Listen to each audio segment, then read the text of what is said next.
Hello YouTube, what's up? And this is going to be the third mission in the Mongols campaign. Unfortunately, as you can see, the quality in this video is not the best, and I know I did promise to have better quality in my coming videos, I think in the last couple videos I made, which weren't Age of Empires 2, but other games.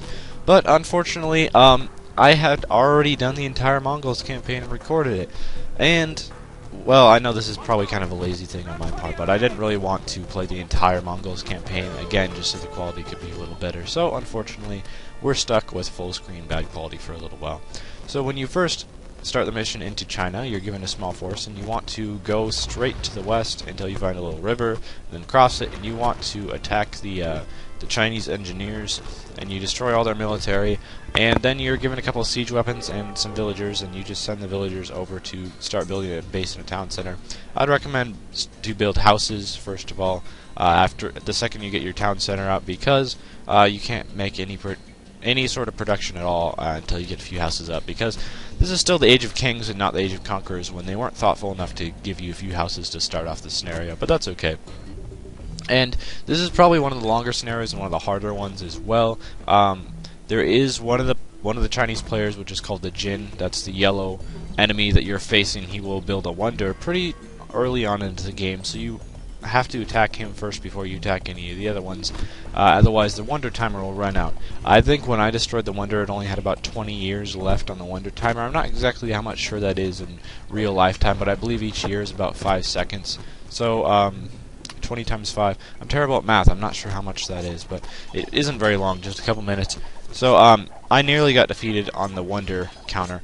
Also, enemies harassing you, the Tanguts and the Haisea, don't know how to pronounce that, but basically the green and red players, the Christmas-colored players, they will send a few siege weapons at you. I use my starting ram to break through the wall, because if you attack at the right gate, then the enemy keeps that are inside the wall cannot fire upon you while you're attacking the gates with your starting ram, so you can break through the wall just with your starting ram if you so wish, and that's what I did. And then I destroyed a couple of the keeps as well. I built a lot of castles in this scenario, and they proved useful because the red player will send siege rams at you. Pretty soon into the game they can raise a castle or two just on their own. So just in case you ever get caught out of your base while they're attacking you with siege rams, you want to have a couple castles in case they take one or two of them down. My plan of attack was all-out Mangudai and Trebuchets. I got elite Mangudai as soon as possible and researched all the upgrades in the blacksmith and all that sort of thing. I'm not sure if I researched all the Mongol unique technology upgrades as well. I think one of them benefits Mangudai. Make sure you get chemistry, because that's going to help with an extra bit of attack, and you also get that cool animation with the flaming arrows. But elite Mangudai are really good units. Even though the yellow player makes mostly cavaliers, I found that the elite Mangudai could take them out pretty easily. I found that the wonder counter was going down pretty fast, and I was getting a bit worried, so I thought to myself, you know, a great idea would be to make cannon galleons, and then I could just kill the wonder from the water. But it turns out that that was really not the way. That it did not work out very well at all, because the Jin have fully upgraded galleons, and they were able to take out both my fire ships and my cannon galleons with relative ease, and I didn't do any damage at all. So I just made a couple transports and had my Mangudai defend my Trebuchets while the Trebuchets destroyed everything else. The Jin do have a lot of towers and stuff that they start with, and quite a few cavaliers and Chukonu. But if you have enough Mangudai, nothing can stop them. They just steamroll everything in their path, and even the cavaliers were no match for the Mangudai. The only enemies that were kind of annoying were the galleons, because Mangudai aren't very good at killing galleons, so just make sure to keep them a little bit inland and not too close to the water, and you should be fine.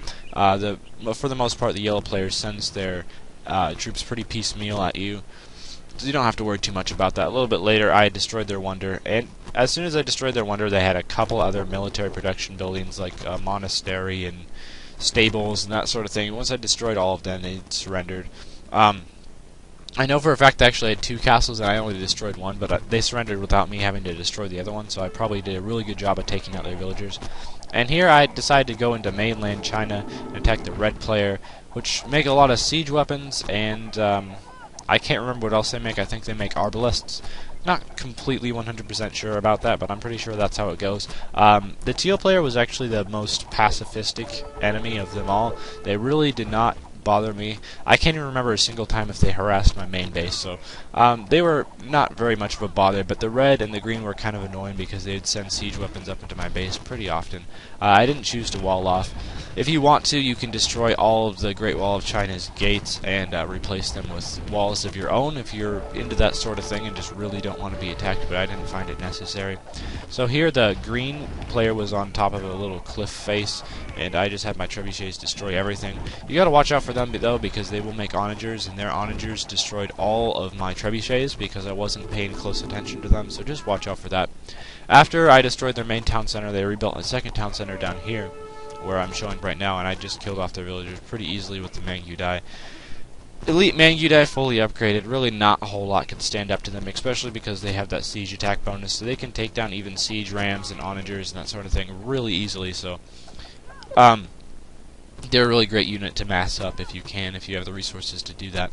And then trebuchets are probably my favorite siege weapon outside of bombard cannons, and I'm not sure if the Mongols get bombard cannons or not, but I'm pretty sure they don't. At least I know in this scenario they don't get bombard cannons, so I was not able to make any of those, unfortunately. There's also an area where you can get a few bombard cannons for free. They just spawn in, and they're yours, but for whatever reason I chose not to explore that area. It's one of the few regions of dark area on the map that I did not explore. Anyway, this scenario is wrapping up, and the Chinese are about to surrender. This is the last base, so thank you for watching, and if you enjoyed, feel free to subscribe for more content in the future, more Age of Empires 2, and more real-time strategy games, and they will be in better quality as soon as I'm done with the Mongols campaign, because I haven't played any Age of Empires after that. So that is all, and farewell.